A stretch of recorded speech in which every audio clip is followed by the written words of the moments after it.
雨桐，你终于嫁出去了。作为你最好的闺蜜，我真替你感到高兴。林哥，新娘鞋找到了，赶紧给嫂子穿上吧。抱歉，雨桐，你先等一下。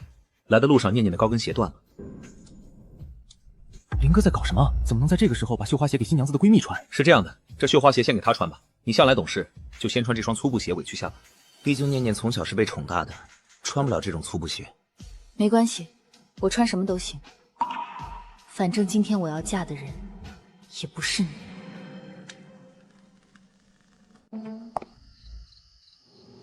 怀川哥，怎么办？我家欠了顾府好几个亿，我爸为此要把我嫁给病入膏肓的顾家老爷子冲喜，那老爷子都90多岁了。别哭了，这样，我让雨桐替你嫁。真的吗？雨桐姐可等了你8年，明天你俩就成婚了，你当真舍得吗？那我也不能眼睁睁的看着你的人生被毁。你当年给我捐肾的恩惠，我一直都记着。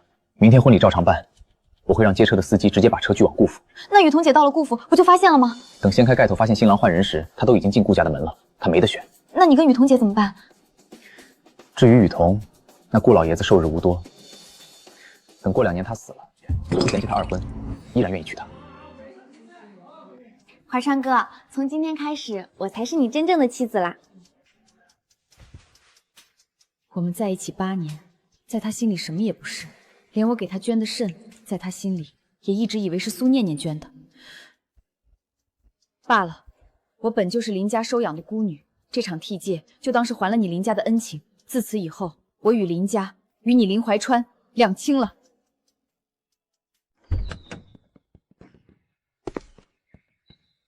这就是爷爷让我娶来给他冲喜的苏家小姐。新娘子先在这儿歇着，等吉时到了，自有人来接您去正堂行礼拜堂。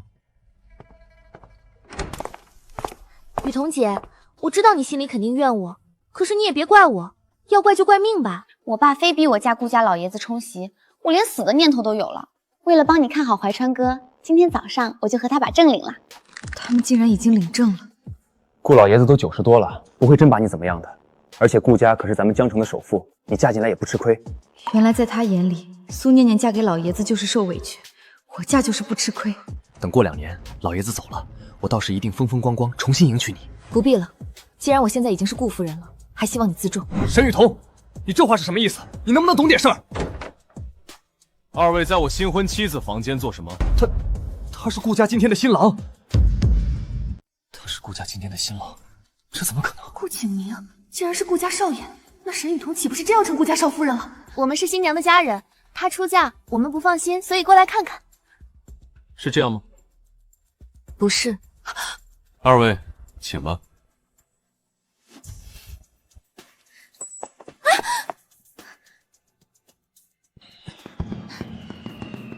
没事吧？新郎不该是顾家老爷子吗？顾老爷子现在病入膏肓，连床都下不来，哪经得起婚礼的折腾？肯定是让孙子替他拜堂。原来如此，亏我刚才还紧张了一旁。他沈雨桐嫁的，终究还是个快树土的老头子。苏小姐，娶你并非我的本意，只是风水大师说要迎你入我们顾家冲喜，我心里其实早有旁人了。老爷子心里有人了，也对，他已经这般高龄了，难免会有忘不掉的爱人。没关系的，我能理解。我知道让你进我们顾家一定是委屈你了，不过你放心，顾家定会好好待你，该有的体面一样都不会少。6年前，他在海边救了我的命，从此我心里便只有他了。只是可惜，这么多年我一直都再没找到过他，只知道他告诉我他叫沈雨桐。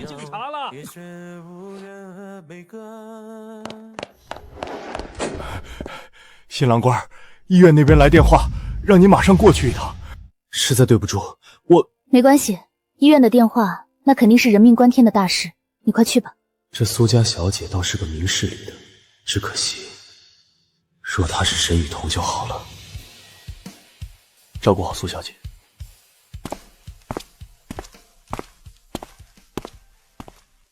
怀川哥，好疼！医生说了，只是扭伤，没伤到骨头，养几天就……顾家少爷，他不是应该在婚礼现场吗？怎么跑到医院来了？难道是雨桐出事了？林怀川哥，你去哪儿？我脚疼得厉害，你陪着我好不好？万一雨桐真出了什么事，我们跟上去看看。可是我的脚……我扶着你走。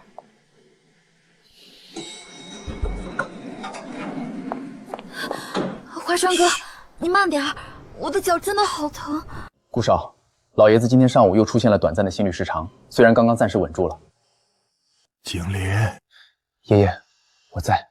新娘子进府了吗？进了，爷爷。苏小姐就在府里等着给您敬茶。好好，有孙媳妇了。你是我们顾家的独苗，你得有后。孙媳妇，独苗，跟雨桐结婚的竟然真是顾景林。谁在外面？谁在外面？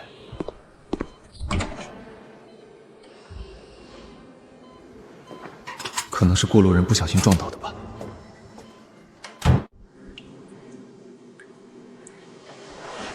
我竟亲手把沈雨桐送给了别的男人。怀川哥，沈雨桐，你抢走了属于我的一切，要不是你，现在嫁入顾府的就是我了。走吧，送你回去。如果没有念念，今天娶雨桐的应该是我。8年的等待，本该是我的新娘。到了。你不上去吗？公司还有事，你先回去好好养伤。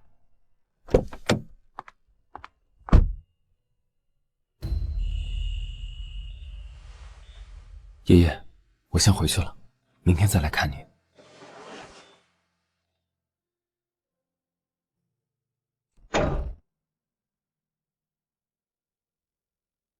他肯定等很久了吧？12点多了，爷爷病危，他一个人在偏厅等了整晚，没有半句怨言。这苏家小姐是个明事理的，今晚经历了这么多，她应该已经休息了。若我只为完成仪式推门进去，反倒是对她的不尊。一切等明天再说。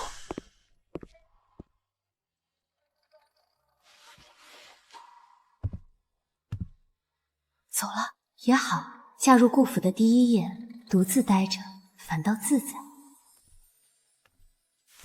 这绣工比林怀川原本给我准备的婚鞋还要好。少爷，您不在婚房休息？今晚我睡书房。那少夫人那边不必惊动她，明天一早备好茶礼，我在正厅正式与少夫人相见。是，我马上去准备。新婚之夜，新郎睡书房，这少夫人以后的日子怕是难了。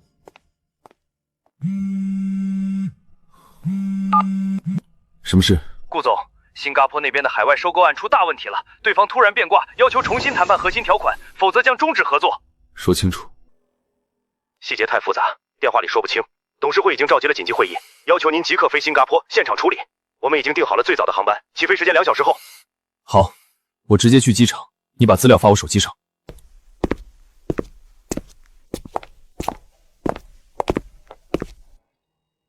他还没起。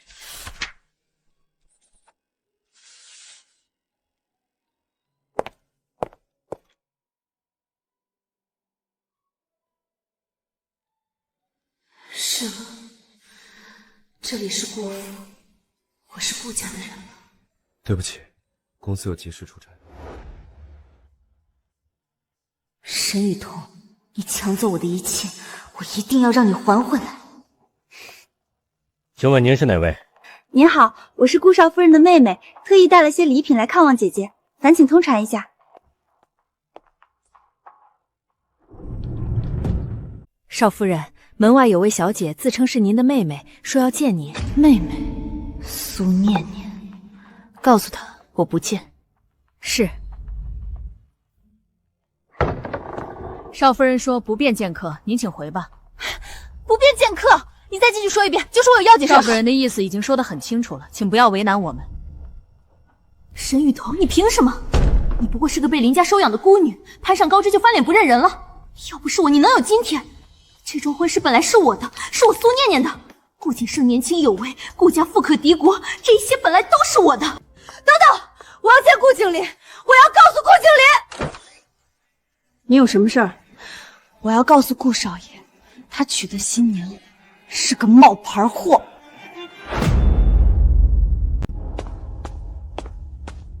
这位小姐，您刚才说的话是什么意思？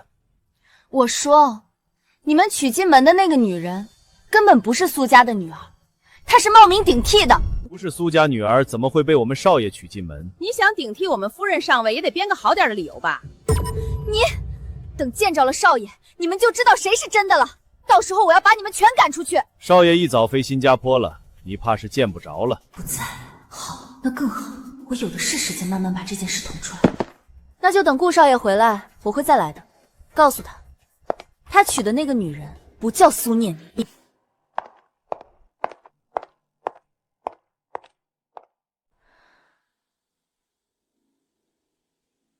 顾景林不在家又怎样？等他回来，那帮下人未必会替我把话传到，但写下来就不一样了。一封匿名信，他总能看到。我不能暴露自己，没人知道是我写的，只需要告诉他，他娶的那个女人不叫苏念。顾景林，你娶的新娘不是苏家的女儿，她叫沈雨桐，是个冒名顶替的孤女。沈雨桐，你以为进了顾家就万事大吉了？顾景金回来后看到这封信，知道你是个冒名顶替的孤女，你以为他还会留你？出差1周，连招呼都没来得及当面打。这礼物就当是给苏家小姐赔罪了。先生需要帮忙吗？是给女朋友挑衣服。算是吧。女朋友穿什么尺码呢？尺码，我竟不知道。这件风衣 S、M、L、XL 各拿1件。全都包起来。对，总有一件合身。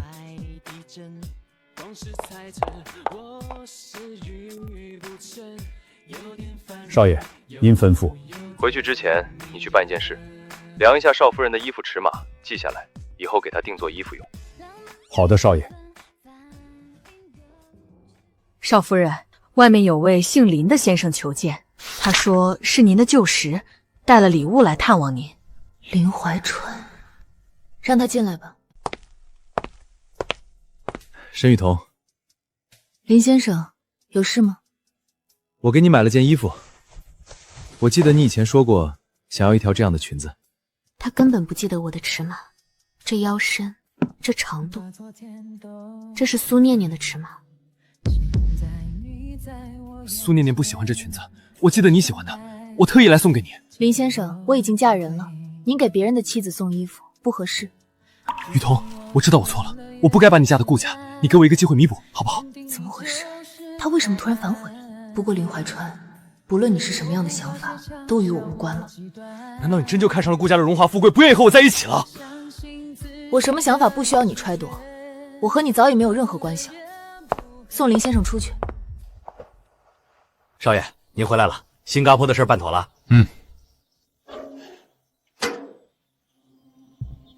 这封，少爷，先进去吧。你先去忙。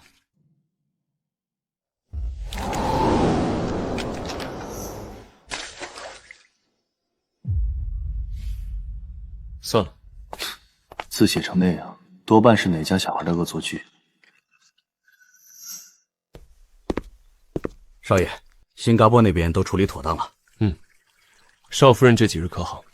少夫人一切安好，只是什么？前2日有个姓林的先生上门，说是少夫人的旧识，少夫人见了他，不过没说几句话就把人打发走了。知道了，把东西送到婚房去。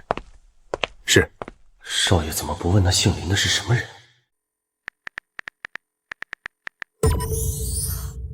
顾景林回国了，他现在肯定看到那份信了。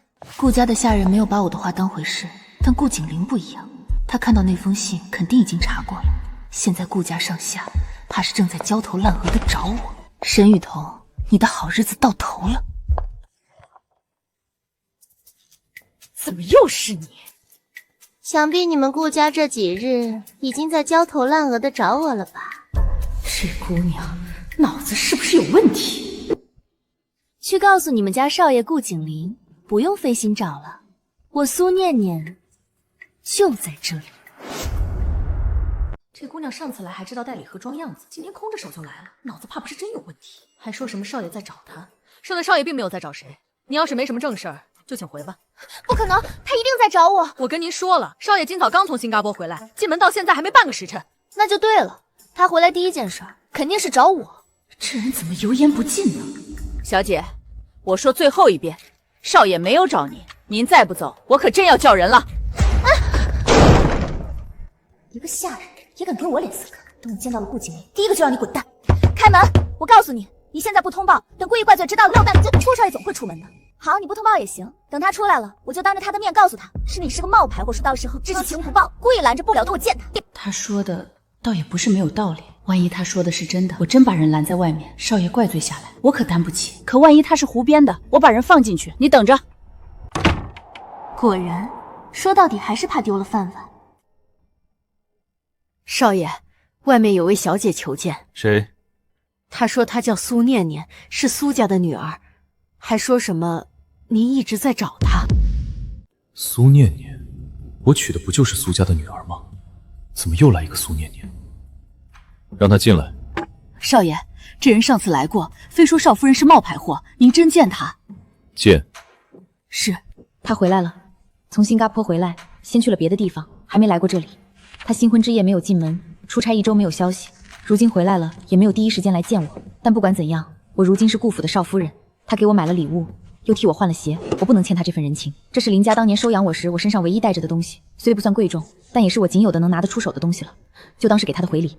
看他那副样子，跟进了自己家似的。您在这等着，少爷马上就来。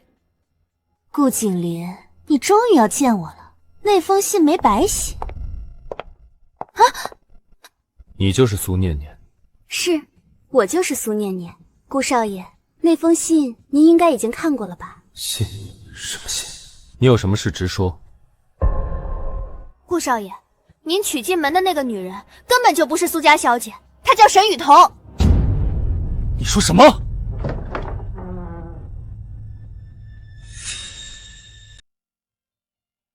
苏念念怎么会在这里？这个年轻男人又是谁？正好人来了，顾少爷，你问问他，他叫什么名字？那张脸和眼前这张脸一模一样，是他。6年前在海边救我的那个人，就是他。先生，你醒醒，醒醒！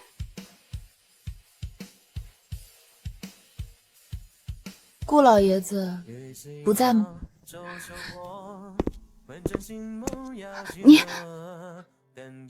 你说你叫什么名字？我叫……他叫沈雨桐，他是冒牌货，是顶替我嫁进顾家的。你自己说，你叫什么？我叫沈雨桐。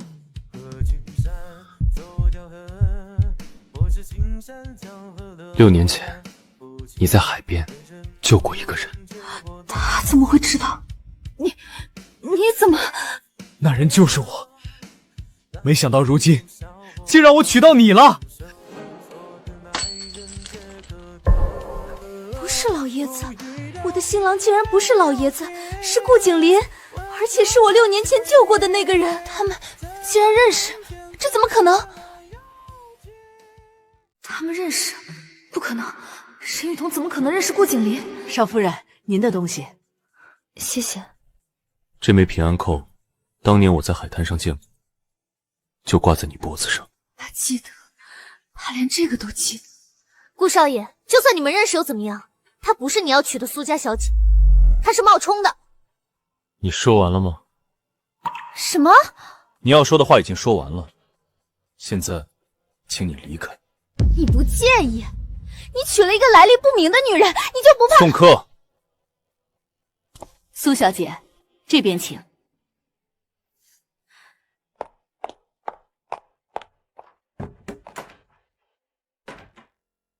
他说的没错，我不是苏家的女儿，我叫沈雨桐，在林家长大，是林怀川的未婚妻。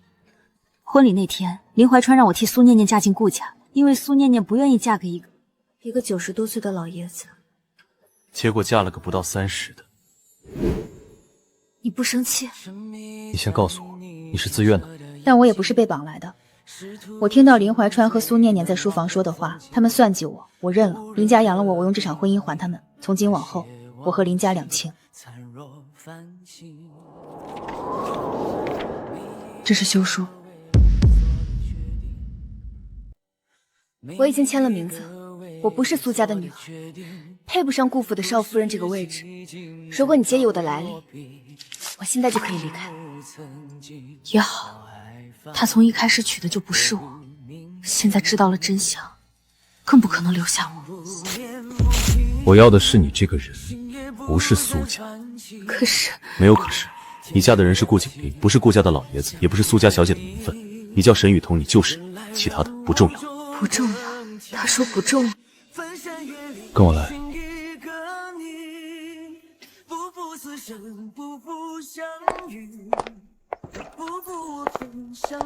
管家，把所有人都叫到前院来。这是要做什么？不知道。少爷的脸色很严肃。这位是我的妻子，顾府的少夫人，她的名字叫沈雨桐。从今往后，任何人不得再议论少夫人的来历，若有违者，即刻逐出顾府。是少爷。走，我带你去看看园子。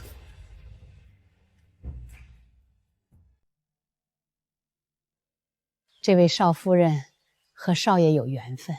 你看出什么了？少爷的眼睛从我进顾府就没见他这样亮过。缘分呐，拦不住的。这事儿闹的，回头怎么跟老爷交代？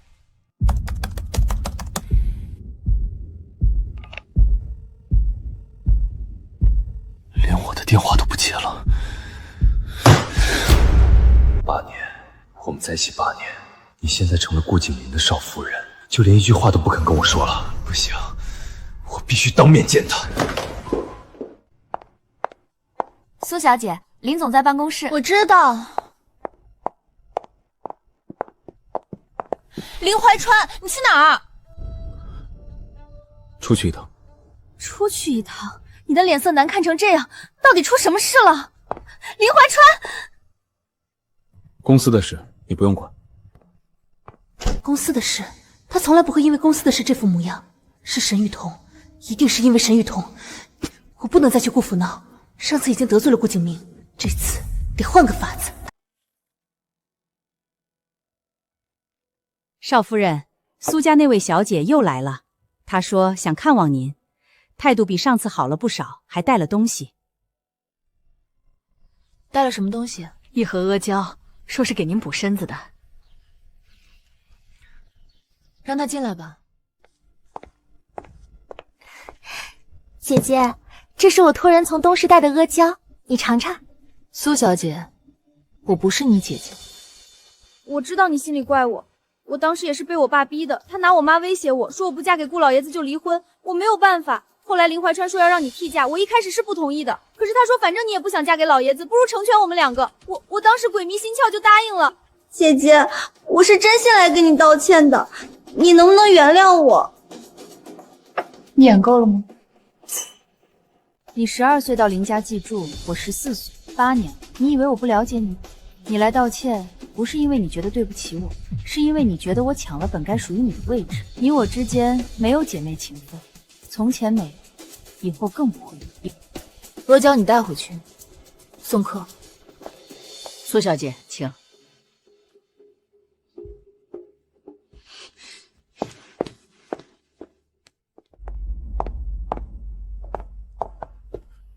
顾少爷，这么巧。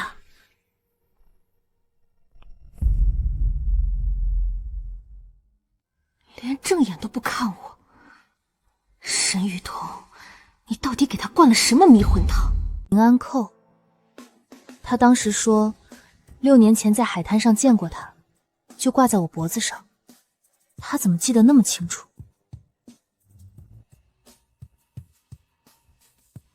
这枚平安剑还给你。你不是说……这是你从小带到大的东西，应该是你亲生父母留给你的。这么重要的物件，不该放在别人手里。你不留着做个纪念？人都在我身边了，还留什么纪念品？谢谢你，把它还给我。本就是你的东西。他明明可以留着，却特意送回来。他说人比纪念品重要。等等，顾少送我的风衣，我很喜欢，这是我用自己攒的钱买的一块表，不算贵重，就当是回礼。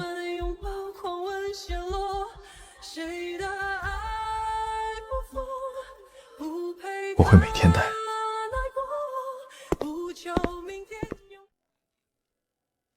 少夫人，这些活我来做就行，您何必亲自动手？我反正也睡不着，盐蛋刚好。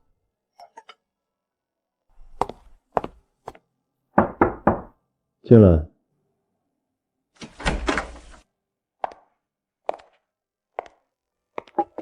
这么晚还没睡？煲了汤，想着你还在忙，就端一碗过来。坐。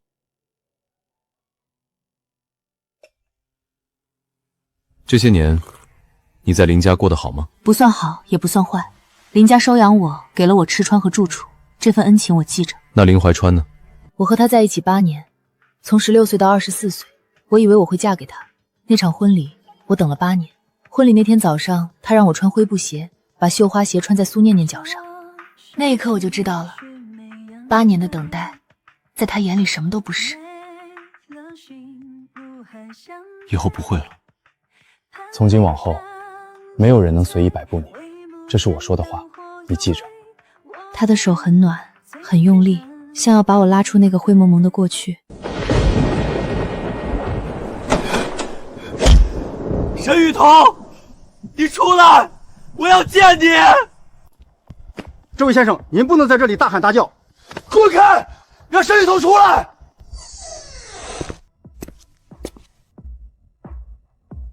林先生，你喝了多少酒？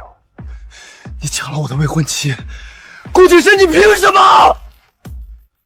是你亲手把她送来的。婚礼那天，你让她穿灰布鞋，把绣花鞋穿在苏念念脚上，是你替她做的决定。那是迫不得已。念念她身体不好，不能嫁进顾家受苦，所以你让雨桐来受苦。我和她有8年的感情，8年，你知道8年意味着什么吗？她爱的是我，她等的是我，你不过是趁虚而入。沈雨桐，你终于肯见我了，我知道错了，你跟我回去。8年，你说8年的感情，那你告诉我，8年的感情抵不过一双鞋吗？你让我穿灰布鞋的那一刻，8年的情分就已经断了。林怀川，我不是你的退路，我是人，不是你可以随便安排的棋子。关门，以后这个人再来，不必通报。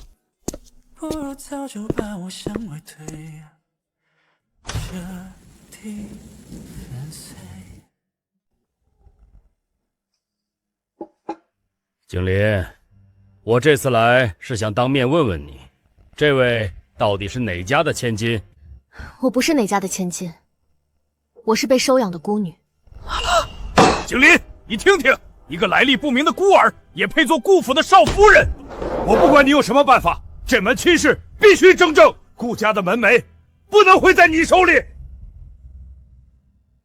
叔父，您说完了吗？你这是什么态度？雨桐是我的妻子，谁若再提一个不字，便是与我为敌。叔父也一样。周山，你坐下，先坐下。他说我是他的妻子，而且在他亲叔父面前，没有一丝一毫的退让。喂，我马上过去。出什么事儿了？爷爷病情反复，医院来电话了，你跟我一起去。好。顾先生，老爷子暂时稳定了，但情况还不太乐观，年纪大了，各项指标都不稳定，需要有人贴身照顾。景林，这是你娶的媳妇儿？是，爷爷，她叫沈雨桐。爷爷好。孙媳妇好，真俊。他叫我孙媳妇，见我的第一面就是冷。我留下来照顾爷爷。这里有护工。我在林家照顾过林奶奶，我有经验。你明天还要处理公司的事，我留下来。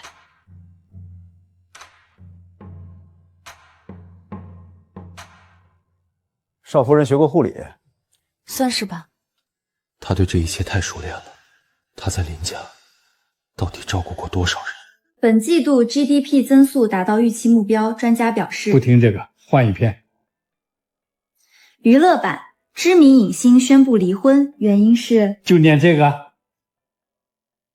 现在的年轻人结婚离婚跟换衣服似的，不像我跟你奶奶那会儿。爷爷和奶奶是怎么认识的？她呀，是我们镇上布店的女儿。我那时候穷得叮当响，去她家买布，站在柜台前摸了半天口袋，只够买半尺。她二话不说，多扯了2尺塞到我手里，说欠着。后来呢？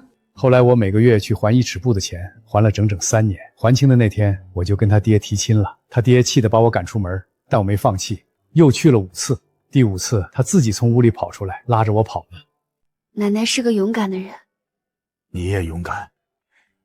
景林都跟我说了，你被自己人算计，还能挺直腰杆走进顾家，不是一般姑娘能做到的。孙媳妇儿，你这手法比护工还专业。我在书上学的，手臂上的合谷穴和内关穴对老年人血液循环有好处。你来了。景涵，你过来。这个孙媳妇，爷爷认了。你要是对不起她，爷爷第一个不答应。我不会对不起她。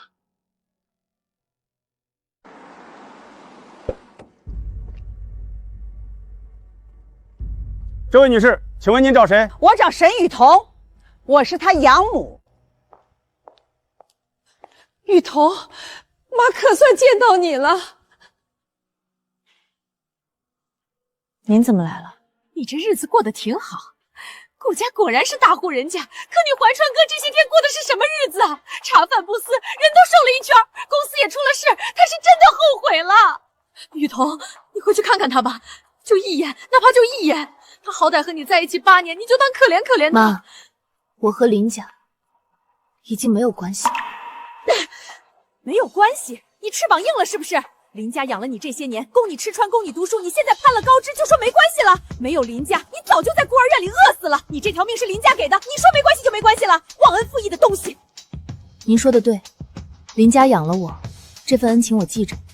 这是我这几年攒下的钱，一共28万，连本带利还给林家。密码是林怀川的生日。哼，20年的养育之恩，28万，两清了。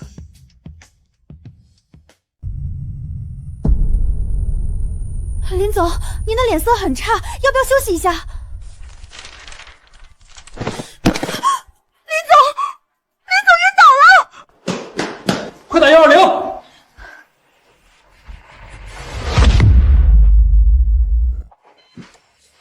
血肌酐和尿素含严重超标，肾脏功能出现急性恶化。病人之前有肾病史吗？急诊信息表上是空白的，家属还没到。通知肾内科会诊。另外，尽快联系家属。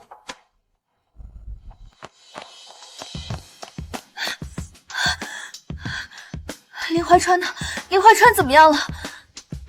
您是家属？我是他妻子。病人目前暂时稳定了，但有个情况我需要跟您确认。病人的肾脏功能指标非常差，初步判断是移植肾出现了慢性排斥反应。他之前做过肾移植手术，对吗？没有，有过，他有过肾移植。到底有没有？这个信息对后续治疗方案很关键。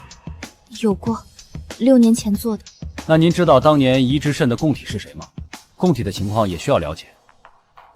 我不太清楚，那是很多年前的事了。怀川哥，你终于醒了，吓死我了！医生怎么说？您目前的情况是移植肾出现功能恶化，我们需要了解您6年前那次肾移植的具体情况，这些信息能帮助我们制定更精准的抗排状方案。苏念念，你来说，当年的事你最清楚。那是6年前的事了，很多细节我记不太清了。手术医院您总记得吧？好像是省人民医院，对，省人民医院。那我让人去调当年的手术档案，您先好好休息。市人民医院的档案如果调出来，上面写的是沈雨桐，是沈雨桐，不是我。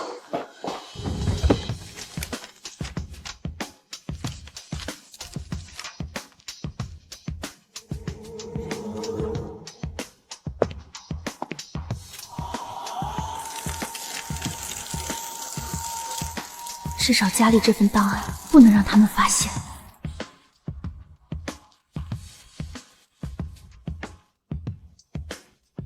没有证据，他们没有证据。您这是干什么？快起来！我不起来，我要见沈雨桐，他不下来我就一直跪着。你起来说话。怀川出事了，他肾功能衰竭，医生说可能要做2次移植，他快不行了。怎么回事？他这些天喝酒熬夜，身体垮了。医生说当年那颗移植肾出了问题。雨桐，当年捐肾的是你，你能不能？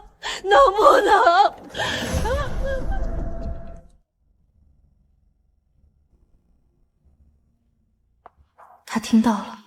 他从没问过我捐肾的事，现在他全都听到了。顾少爷，我不是来闹事的，我只是带这位女士去偏厅喝茶，您先休息，我和雨桐谈完，给您答复。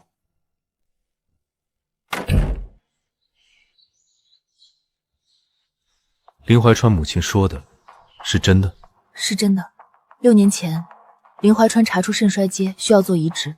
我瞒着所有人去做了配型，配型成功后，我签了手术同意书，把1颗肾给了他。手术之后，我出现了并发症，昏迷了4天。等我醒来的时候，林家上下所有人都围在苏西念的床前，他躺在另一间病房里，挂着点滴，所有人都叫他捐肾的恩人。我靠在病房门口，看着林怀川握着苏念念的手，说谢谢你救了我。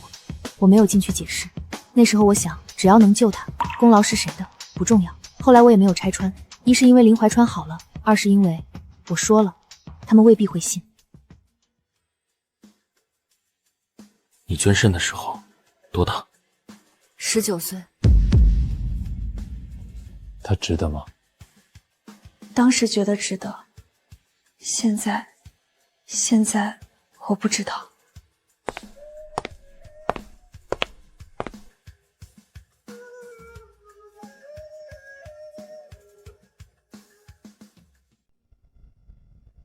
秀兰，你说的是真的？当年捐肾的真是雨桐那丫头？那这些年你们怎么一直说是苏念念捐的？这不是闹天大的笑话吗？我就是觉得这谁捐的都不重要，苏念念自己要说肾是她捐的，孩子们的事儿我也不想掺和，我们林家对不起雨桐啊。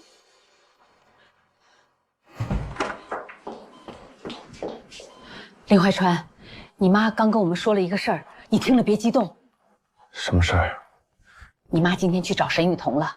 我们今天才知道，当初给你捐肾的人是沈雨桐，不是苏念念。你说什么？捐肾的是沈雨桐，是沈雨桐啊！医生，我要看当年的手术记录。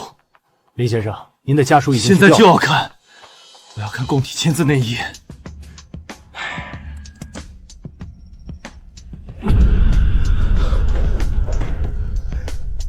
是他，真的是他。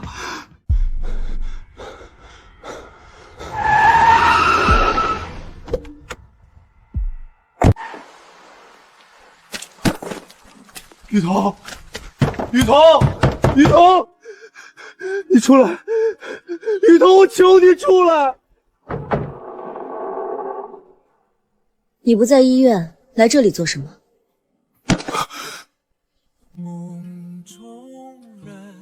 是你捐的肾，你给我捐了1颗肾，我以为是苏念念，6年了，我以为是苏念念，你为什么不告诉我？你看着我感激苏念念，看着我娶她，你为什么不说话？不重要。怎么不重要？那是你的1颗肾！我在婚礼上让你穿灰布鞋，我当着你的面把绣花鞋穿在苏念念姐上，你救过我的命，我这样对你。林怀川，你起来，你记住，我捐肾是因为那时候我爱你，现在不解释，是因为已经不爱了。你回去好好治病吧。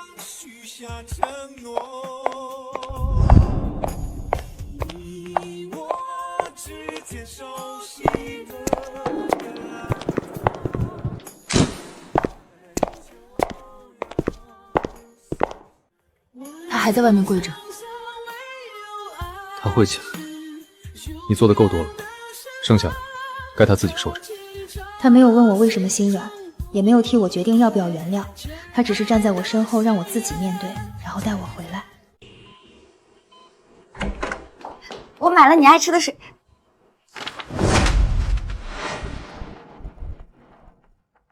你自己看。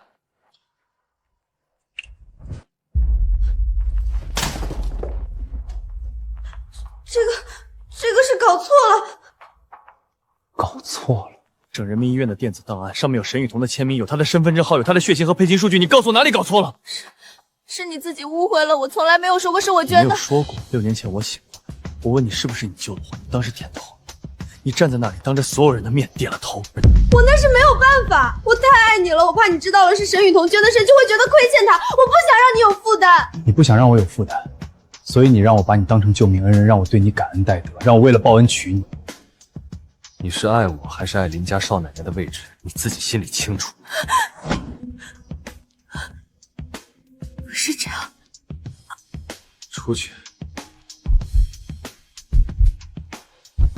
出去！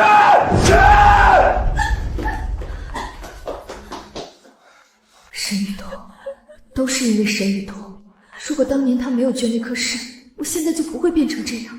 如果他没有嫁进顾家，林怀川也不会发现真相。你毁了我的一切，沈雨桐，你毁了我的一切！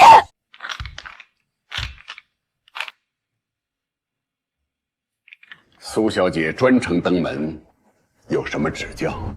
顾叔叔，我有一件事要告诉你，关于您的侄媳妇儿沈雨桐。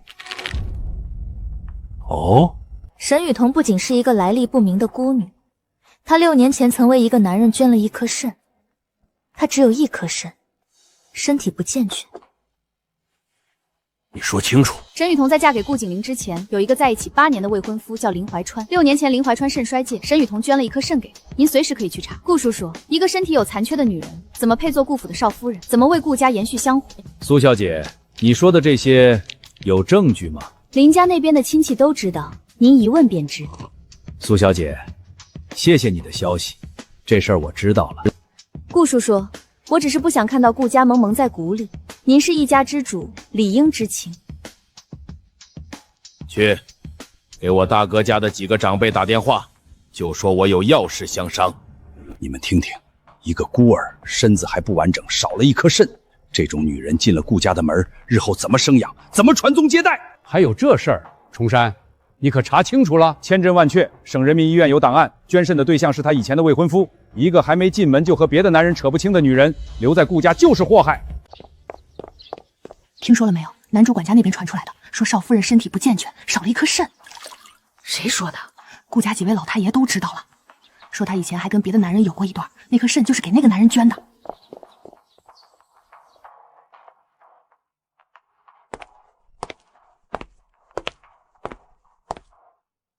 府里都在传了，对不对？是。你叔父说的，说我少了一颗肾，身体不健全，不配做顾家少夫人。我可以搬出去住一段时间，流言会过去的。等我搬出去，他们就不会盯着你了。6年前你在海边救了我，4年前你给林怀川捐了一颗肾。你是医生吗？专门救人。你救了那么多人，谁来护着你？他说这句话的时候，声音在发抖，是在心疼我吗？景兰，今天请你来是族里几位长辈的意思，关于你夫人沈雨桐，有些事必须当面说清楚。我们听说你这个媳妇儿身子不健全，少了一颗肾，对不对？没错，一个身体有残缺的女人，怎么为顾家延续香火？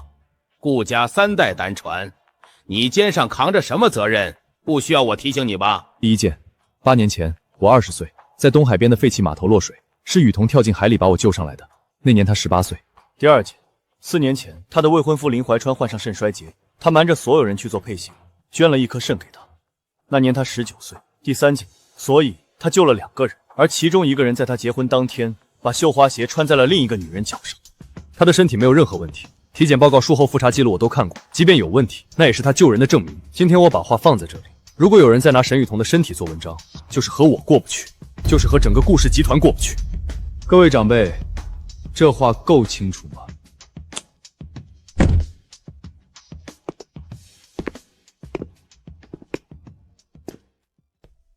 你在祠堂里说的那些话，怎么了？18岁那年我在海边救了你，19岁那年我捐了1颗肾。这些年我做过很多决定，有些对，有些错。但今天你在那些人面前替我说话，我很庆幸。庆幸当年跳下了海，庆幸当年做了那个手术，庆幸我走过那么多弯路，最后走到了这里。以后的路，我陪你走。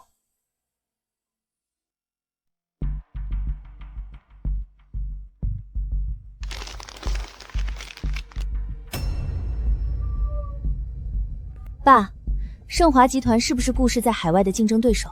对，沈家那小子一直想吞掉顾氏在东南亚的份额。你问这个做什么？帮我约他，就说我有他想要的东西。苏小姐，你父亲说你有重要的事要跟我谈。我有顾家的内部信息。什么信息？顾崇山对顾景洛这个侄子不满已久，顾家几个长辈都在质疑顾景洛娶了一个来历不明的孤女。顾氏内部不是铁板一块，这些都是家庭八卦，不是商业情报。顾景林最近在忙什么项目？南城那块地皮，顾氏投入了17个亿，对吗？那块地的周边配套审批流程，是谁在经手？你继续说。顾府上下的用人安排，顾景林的出差规律，顾崇山对他的不满程度，条件我是都可以告诉你。说。我要顾景林后悔娶了现在的妻子。苏小姐，合作愉快。南城项目的土地产权出了问题，顾总，那块地皮的原所权人有3个，其中1个是海外信托基金代持的，我们拿下的是2个所有权人的份额，第3个没解借决。法务怎么说？法务说，如果第3个所有权人不签字，我们的项目许可证会在30天内被冻结。银行那边也打来电话了，他们听说了产权纠纷的事，要求我们提前偿还部分贷款，资金缺口大概4个亿。通知法务部今晚加班，给我订最早一班飞南城的机票。是。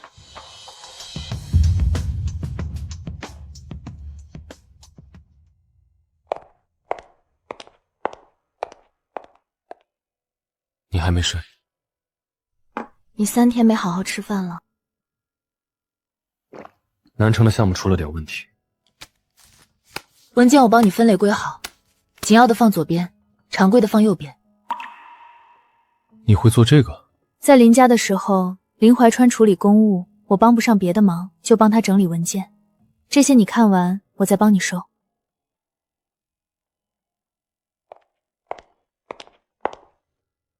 盛华集团，刚才那份简报里提到了这个名字，南城那块地皮背后的第3方，会不会跟他们有关系？沈总放心，南城的事儿已经安排妥了，顾氏那边的法务还没查到我们头上。南城，沈总，顾氏。你等一下，我今天在医院照顾爷爷的时候，听到隔壁病房有人打电话，他说沈总，南城的事已经安排妥了，顾氏的法务还没查到我们头上。隔壁病人的床头卡上写着名字陈伟民。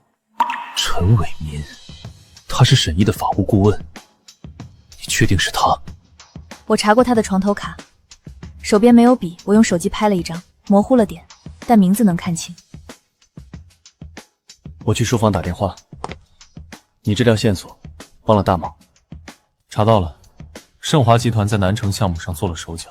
陈伟民承认了，他愿意出面作证，沈毅通过他安排了第3方的产权纠纷，可以收网了。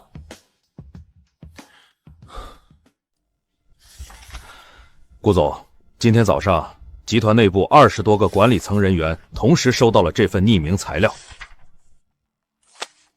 谁寄的？寄件地址是假的，技术部查了一下，邮件的发送 IP 地址是一个公共网吧。顾总，这事儿已经在集团内部传开了，如果不给个说法，对您的声誉和集团形象都有影响。这件事我会查清楚，在这期间，任何人不得对外扩散。这个头像，他们用了我的照片，但截图的对话气泡边缘有锯齿，是拼接的。你不问我会怎么想？你会怎么想？这些东西是假的。那你需要证据。我可以交出我的手机、电脑所有通讯软件的密码，我配合所有调查。密码是6位数的，你生日。你知道我的生日？结婚证上有写，我查过。不用查，我相信你。但我需要揪出造假的人，否则他们还会有下一次。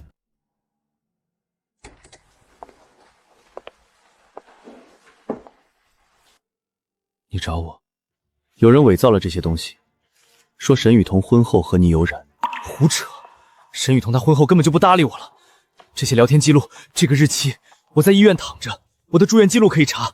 我需要你出面作证。好，但我想，我应该知道这件事是谁干的。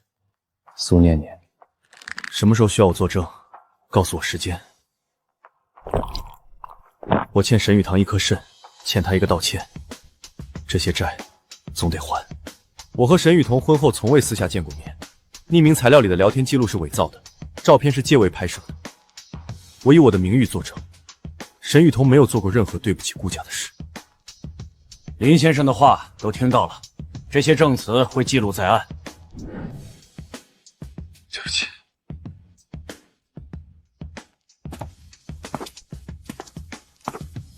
林怀川出面作证了，顾家那边已经认定材料是伪造的。林怀川，你连最后一次机会都不给我！你们都向着他。好，那我也不用再留任何情面了。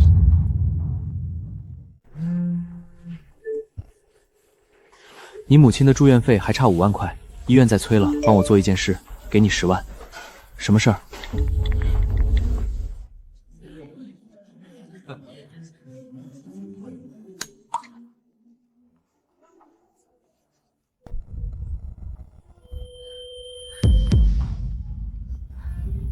青莲，我头有点晕。雨桐，叫救护车！所有人都留在原地，一个都不许走！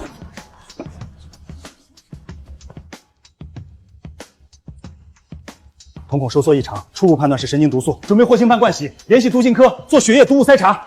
你送医非常及时，再晚半小时，毒素会侵入中枢神经系统，后果就很难说了。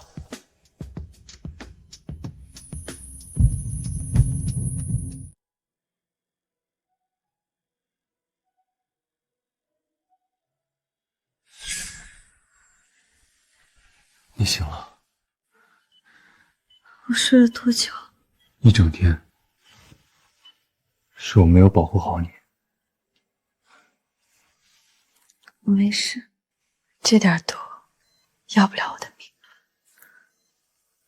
查到了吗？查到了，是府里新来的临时工张涛，他供出了苏念念。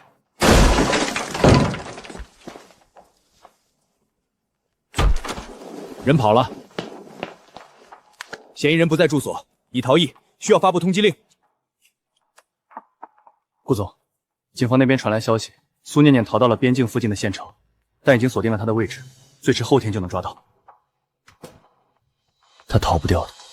他以前不是这样的。小时候到林家寄住的时候，他会把自己的糖分给我一半。后来林怀川开始追我，他就变了。他不是恨我，他是恨自己不是被选中的那一个。他的选择不是你的错。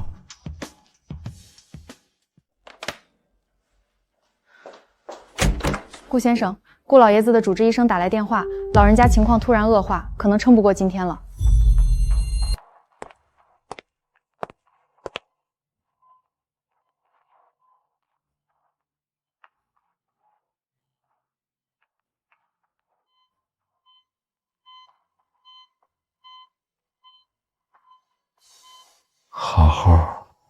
过日子。爷爷，我记住了。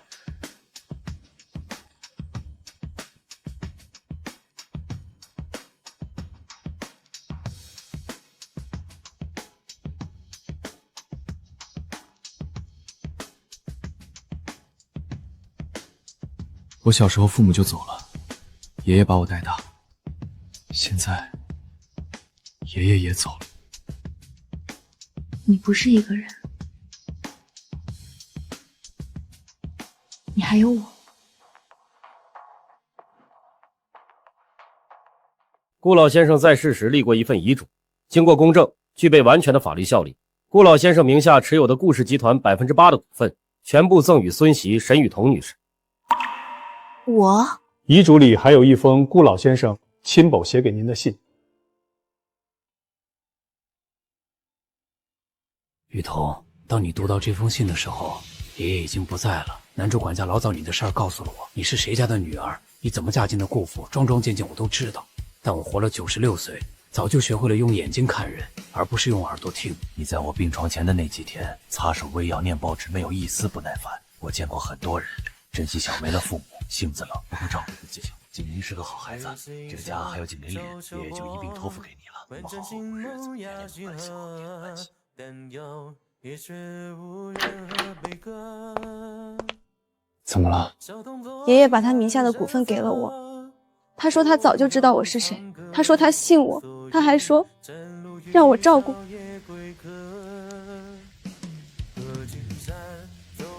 爷爷这辈子看人准，他说你好，你就是好。苏念念，你涉嫌故意伤害、伪造证据、收买他人投毒，罪行证据确凿，你还有什么要说的？没什么好说的，是我做的。为什么要对沈雨桐下手？为什么？因为这一切原本都是我的。顾府少夫人的位置，林怀川的心都应该是我的。他在孤儿院里吃剩饭的时候，我在苏家当大小姐，他凭什么抢走我的东西？他不过是个没爹没妈的孤儿，凭什么过得比我好？你承认所有罪行，没有任何悔意。后悔？我后悔当年没有让他淹死在那个手术台上。警局那边传来消息，苏念念今天下午被押解回省城了，案件将移交检察院提起公诉，初步量刑可能在10年以上。知道了。不必再为难他了，让法律去判。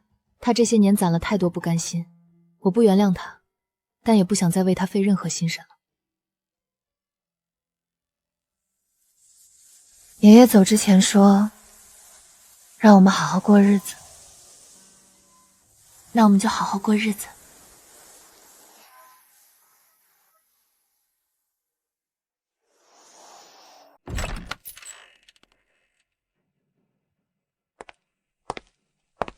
看什么？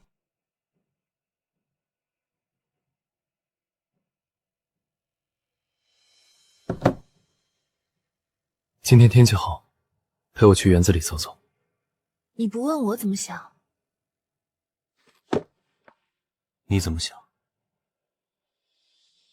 苏家垮了，林怀川走了，苏念念进去了，这些事儿发生的太快，我还没来得及消化。那就慢慢消化，不急。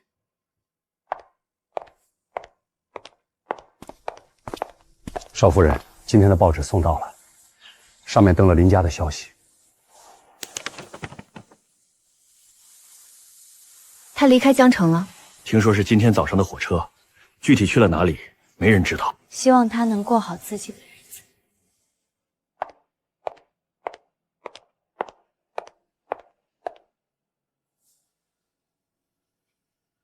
手有点凉。你在这里站多久了？刚来。他说刚来，可他的手心是明显没比我暖多少，在尘封里站久了不会是这个温度。麻烦把这个交给你们少夫人，是林怀川先生托我转交的。林怀川先生本人呢？他今天早上已经离开江城了。他说这封信不用回。沈雨桐，当你看到这封信的时候，我已经在火车上，去哪里不重要，重要的是我终于能静下心来，把这些年欠你的话写下来。让我反复想起6年前的事，我站苏联的病房，握着他的手，对他说谢谢。你就在隔壁，隔着一堵墙，我却没有走过去。有些错一旦犯了，就是一辈子。我不奢求你的原谅，也没资格奢求，我只希望你幸福。对不起，我错过了太多。没有回信的必要了。他在信里告别了过去的自己。我也该告别过去的我。相信自己的直觉，顽固的人不分类，爱上你我不承。想不想出去走走？去哪里？五度蜜月。你想去哪里，我们就去哪里。我想去海边。海边？就是想去看看海。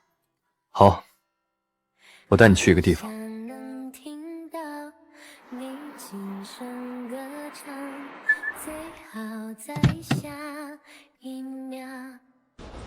到了。这里是……你带我来这里。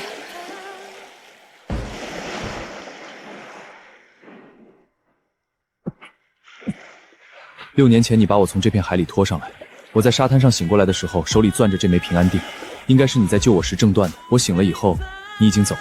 这些年我一直留着它，它是我找你的唯一线索。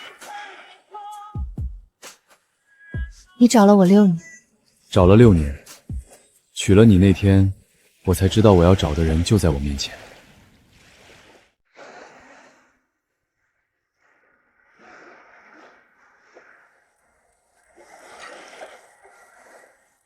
怎么了？上次嫁进顾府，你是替别人嫁的。你穿灰布鞋做偏门的花轿，连拜堂都没拜完。这一次，不是替嫁，不是冲喜，不是报恩，我以顾景清自己的名义向你求婚。你嫁进顾家那天，我以为我娶的是一个陌生人，现在我站在这里，知道自己娶的是这世上唯一能让我动心的人。沈雨桐，你愿意嫁给我？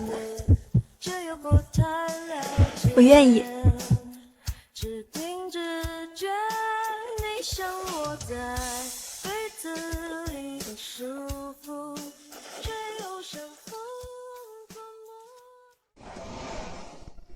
上一次踏进这扇门，我穿着灰布鞋，是替别人嫁进来。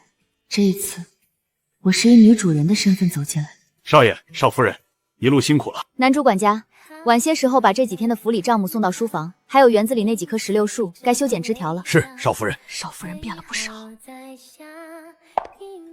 少夫人，您连修剪石榴树都懂。以前在林家后院也种了一棵石榴树，林奶奶教过我，石榴树要通风透光，果子才甜。少夫人，您进府这几个月，府里上上下下都看在眼里。您照顾老爷子那阵子，端茶倒水、擦身子，比亲孙女那些乱七八糟的事儿，您一句没抱怨过，我们都服您。服不服不重要，重要的是以后这个家咱们一起打理，日子过好了，比什么都强。是，少夫人。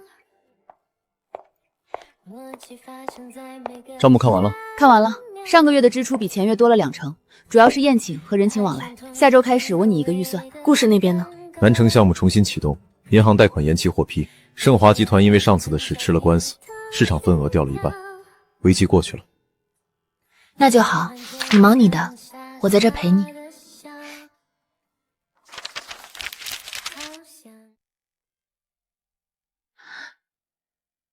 景林，怎么了？我怀孕了。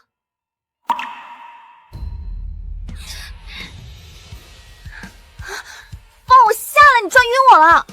头晕吗？哪里不舒服？要不要躺下？你饿不饿？我很好，你太紧张了。我要当爸爸了。是，你要当爸爸了。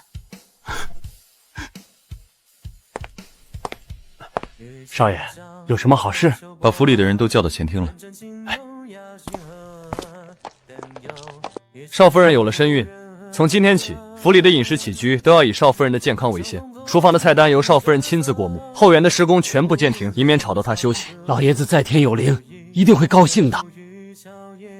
这是我和你妈妈之间最珍贵的东西，以后她会护着你，就像当年你妈妈护着我一样。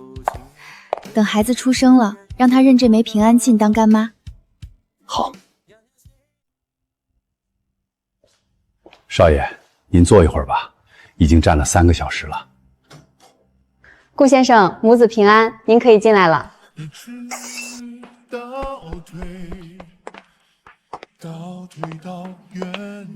他好小，刚生出来的孩子当然小。我能抱吗？他长得像你。眼睛还没睁开呢，你怎么看出来的？就是像。景林，你还记得我嫁进顾府那天吗？记得，你穿了一双灰布鞋，站在门口不肯抬头。那时候我以为我的人生已经走到尽头了，没想到那竟是一个全新的开始。谢谢你，在我以为世界抛弃我的时候，选择了我。是你先选择了我。6年前在海边，你选择救一个陌生人，那就是一切的开始。爸爸，它飞起来了！现在放长一点，手举高。摔到没有？没有，妈妈风筝飞得好高好高。这是你妈妈最珍贵的东西，以后她会护着你，就像当年你妈妈护着我一样。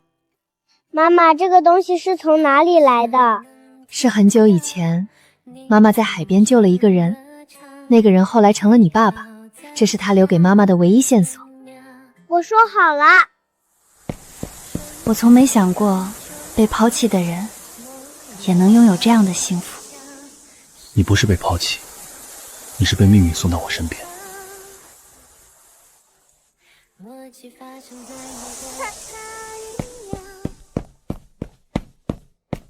爱上同一种口味的